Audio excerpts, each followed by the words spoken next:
ГСП онлайн. Городские новости сейчас. 5 этажей, 130 жилых комнат, один душ на всех и он закрыт без предупреждения.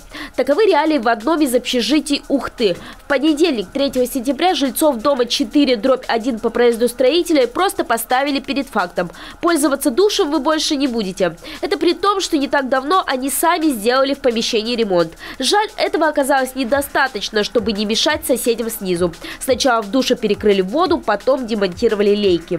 Вчера полностью поменяли даже замок, мы даже туда совсем не можем зайти, чтобы как-то какие-то сделать водные процедуры. Говорят, что мы заливаем зебру, фитнес-клуб какой-то там. У нас в подвальном помещении находится фитнес-клуб. Жильцы дома сетуют, представителей своей управляющей компании они видят крайне редко.